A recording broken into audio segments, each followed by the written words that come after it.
Idealnya memang tempat wudhu itu berpisah dengan toilet. Mengapa? Karena di dalam tempat wudhu itu kita juga menyertakan berbagai macam kalimat-kalimat thayyibah yang mengiringi proses wudhu, baik sebelum ataupun setelah wudhu itu dilangsungkan.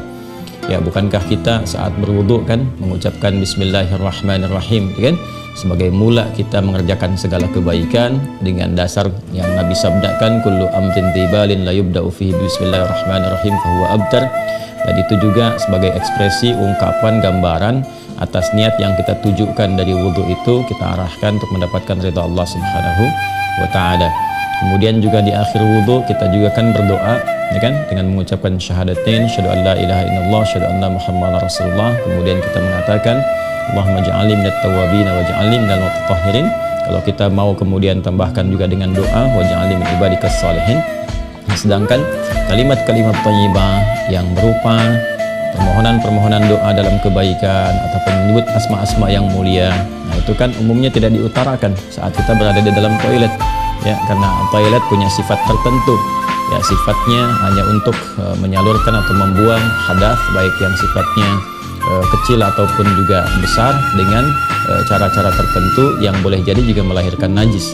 Sedangkan wudhu itu tidak seketika juga menyatu dengan menghilangkan najis, bisa jadi hanya hadasnya saja, belum tentu ada najisnya, kan?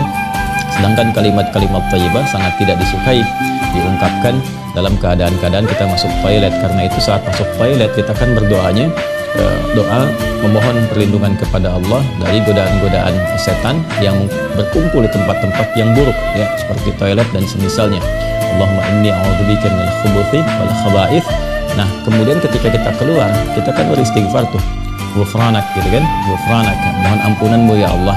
Nah, ada yang mendetilkan itu, kenapa kita minta ampunan ketika keluar? Karena kita menahan diri dari pengungkapan kalimat thayyibah yang biasanya kita ucapkan di setiap tempat, istighfar, sholawat dan sebagainya. Nah, ketika itu terputus saat masuk toilet, seakan-akan ada sifat tawadhu, kita memohon ampunan karena nggak mampu mengungkapkan, karena itu tempat yang tidak pantas, diungkapkan itu di tempat yang tidak sesuai. Maka ketika keluar kita mengatakan ghufranak kalau ada hal-hal yang tidak tepat di dalam dan tidak mampu mengerjakan hal yang biasa kita kerjakan. Itu adab saja, takdib di dalamnya. Nah, karena alasan inilah akan lebih bagus kalau tempat wudhu itu bisa terpisah sendiri dengan toilet, sehingga nanti kesempurnaan hal-hal yang mengiringi bisa dilakukan. Bila pun memang keadaannya tidak memungkinkan dan hanya ada itu dan bisa didapatkan di dalam berbagai kondisi, Anda ke mall misalnya kan, tidak ada tempat spesifik wudhu, taruhlah itu demikian kondisinya, atau bahkan dalam kondisi tertentu, bahkan saat haji atau umrah yang begitu padat tempat wudhunya misalnya, dan Anda hanya menemukan ada toilet tapi ada keran yang disiapkan terpisah di dalamnya itu.